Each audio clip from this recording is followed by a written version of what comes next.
Hi everyone, আসসালামু আলাইকুম। ডলি স্পেশালসের আজকের আয়োজনে আপনাদের সবাইকে জানাচ্ছি সাদর আমন্ত্রণ। আজকের পর্বে আপনাদের জন্য নিয়ে এসেছি রসগোল্লা। রসগোল্লা রেসিপিটা আপনারা হয়তো অনেকেই বানাতে জানেন, তবে আমি আমার মতো করে আপনাদের সাথে শেয়ার করছি। এটা হয়তো অনেকে স্পঞ্জ মিষ্টি বা সফট মিষ্টিও বলে থাকতে পারেন।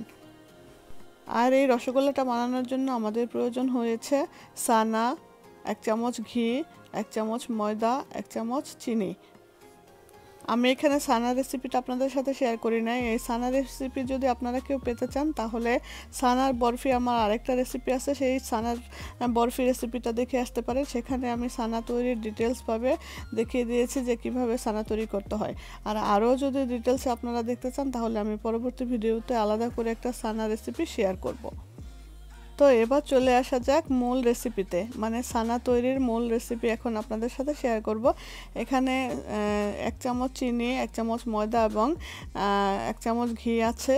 তো চিনি, ময়দা এবং ছানাগুলোকে আমি আগে মাখিয়ে নেব, তারপর একটু একটু করে ঘি দিয়ে তারপর মাখিয়ে নেব। তারপর পরবর্তীতে আপনার প্রয়োজন অনুযায়ী আপনারা সবগুলো ঘি, মানে সম্পূর্ণটুকু ঘি ঢেলে দিতে পারেন।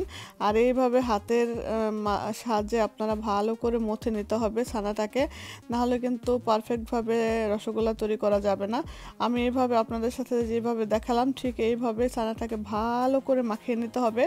যখন দেখবেন যে একটা পারফেক্ট সফট ডো তৈরি হয়েছে তখনই ছানা তৈরি করার জন্য আপনারা ডোটাকে রেডি মনে করতে পারেন। তো এইভাবে আমি মাখিয়ে নিয়ে তারপর যখন দেখেছি যে ছানাটা খুব নরম হয়ে গিয়েছে, তারপর আমি একটু হাতে তেল মাখিয়ে নিয়েছি। নিয়ে এখন আমি আমার পছন্দ মতো সাইজ করে করে রসগোল্লাগুলোকে বানিয়ে নিচ্ছি। আর এই রসগোল্লাগুলোকে সিদ্ধ করার জন্য আমি অপর পাশে একটি চুলাতে 4 কাপ পানি এবং 2 কাপ চিনি দিয়ে সেদ্ধ বসিয়ে দিয়েছি। যখন পানিটা ফুটে উঠেছে তখন আমি জালটাকে একটু কমিয়ে রেখে দিয়েছি।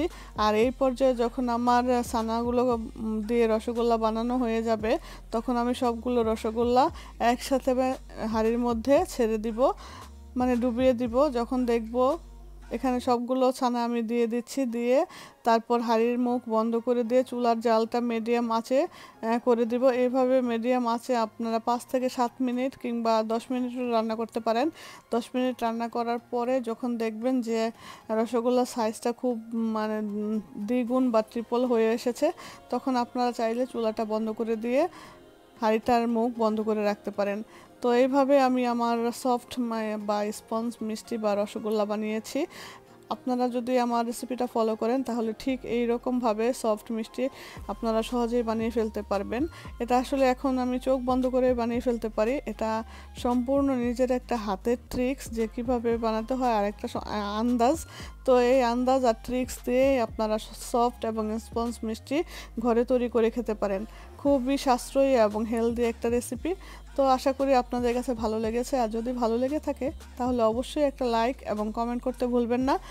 আর আগামী ভিডিওতে আবার শেয়ার করব নতুন কোনো রেসিপি। সেই পর্যন্ত আপনারা আমার সাথেই থাকবেন আর আমার ভিডিওগুলো আপনারা নিয়মিত দেখবেন।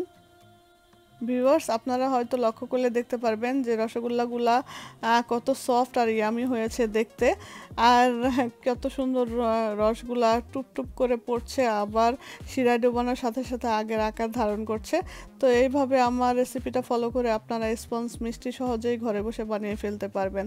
সো ভিউয়ার্স, এই ছিল আমার আজকের রেসিপি। আশা করি আপনারা আমার রেসিপিটা পছন্দ করেছেন। আর পছন্দ করলে অবশ্যই আমার ভিডিওতে একটা লাইক করবেন এবং কমেন্ট দিবেন। আর সাবস্ক্রাইব না করে থাকলে এখনই সাবস্ক্রাইব করে রাখুন নতুন নতুন রেসিপি পাওয়ার জন্য। তো আজকে এই পর্যন্তই, আবার দেখা হবে নতুন কোনো রেসিপি নিয়ে। সেই পর্যন্ত আসসালামু আলাইকুম, আল্লাহ হাফেজ।